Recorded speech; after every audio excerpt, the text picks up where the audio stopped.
আসসালামু আলাইকুম, সবাই কেমন আছেন? আশা করি সবাই ভালো আছেন। আমি আল্লাহর রহমতে ভালো আছি।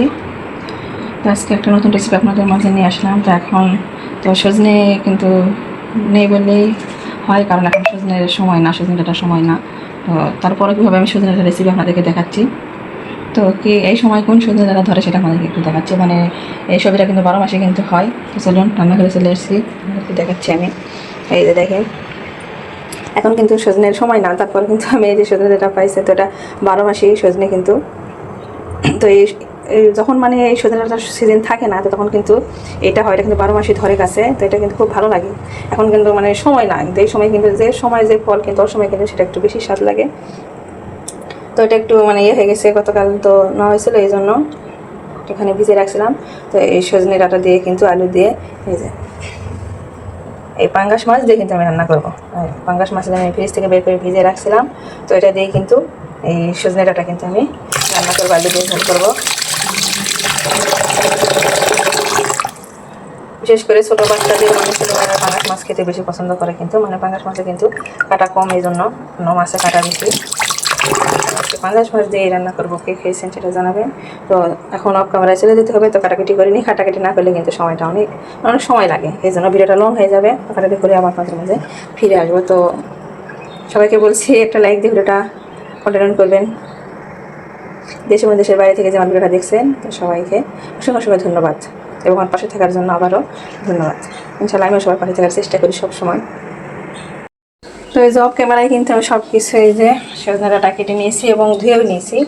এখানে যে আলু কিন্তু কেটে নিয়েছি, এখানে পেঁয়াজ মরিচ কিন্তু সব কিছু কেটে নিয়েছি। আর এখানে মাছটা কিন্তু আমি এই যে লবণ হলুদ দিয়ে কিন্তু মাখিয়ে রাখছি।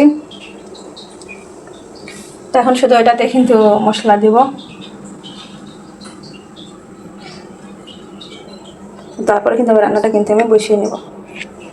আর এখানে কিন্তু সব কিছু দিয়ে নিই, মাছের দিয়ে নিয়েছি।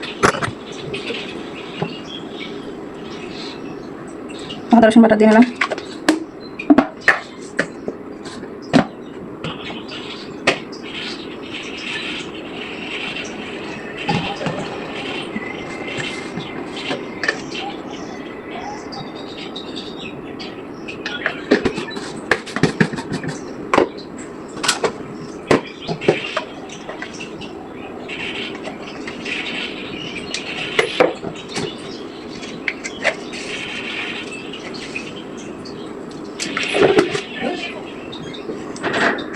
তো সব কিছু দিয়ে না হয়ে গেছে কমপ্লিট।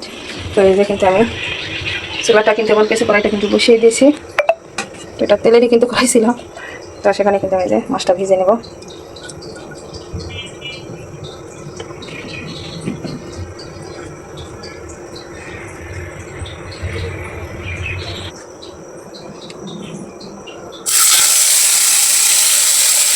কড়াইটা খুব ভিজে নেব।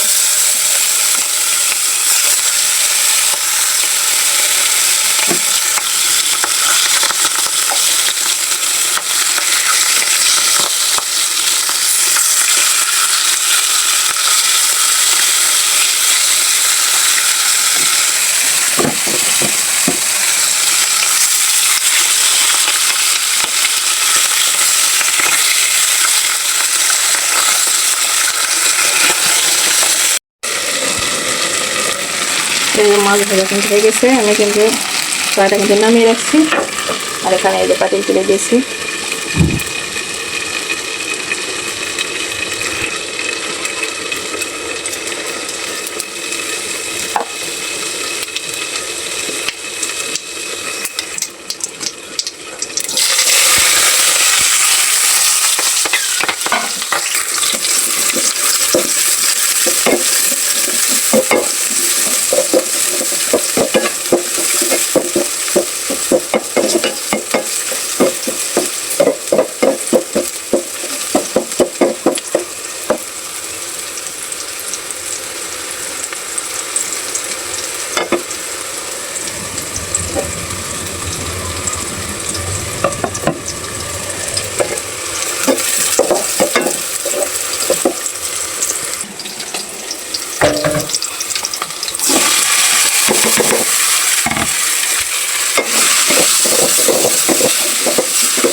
কিন্তু এখন দেবো না, যখন বলক উঠে যাবে, আলু অর্ধেক সিদ্ধ হয়ে যাবে তখন কিন্তু আগে দিলে কিন্তু সজনাটা কিন্তু মানে একদম সব ভেঙে যাবে, এই জন্য একটু পরেই দেবো। এটা রেখে দিয়েছি।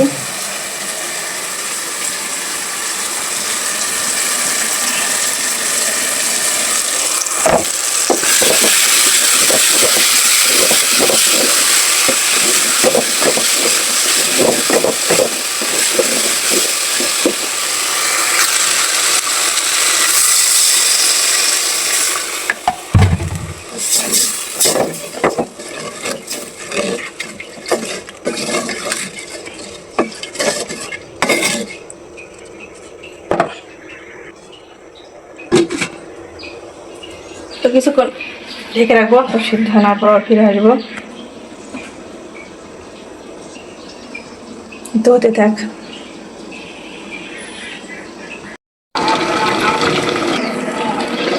দেখি কি অবস্থা। এই যে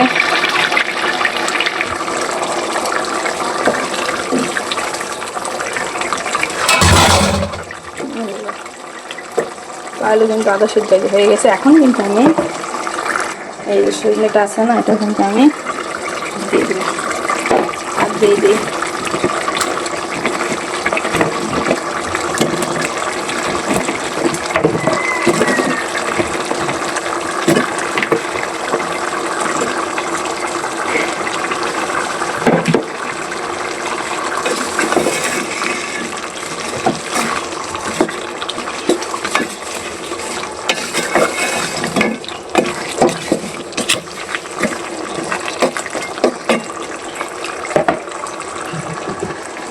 আবার কিছুক্ষণের জন্য ঢেকে রাখছি।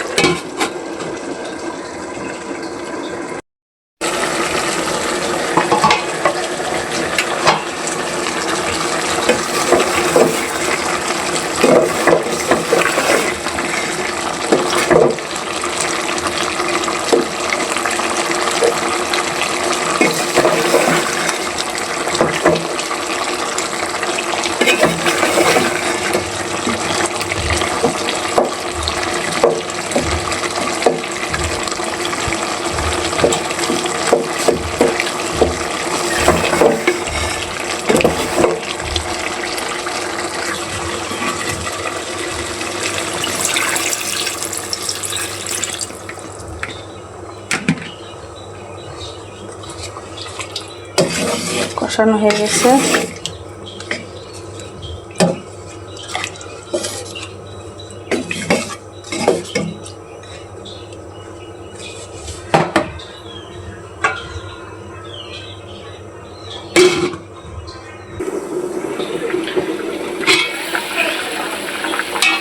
দেখেন বলক উঠে গেছে কিন্তু। এখন এই যে ভেজে রাখা মাছগুলো আমি দিয়ে নেব।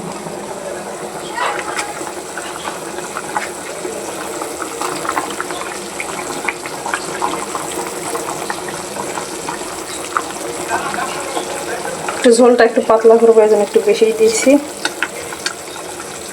তার কিছুক্ষণ পর কিন্তু 10 মিনিট জাল হওয়ার পর কিন্তু আমি চুলাটা বন্ধ করে দেবো, তো রান্নাটা কিন্তু হয়ে যাবে।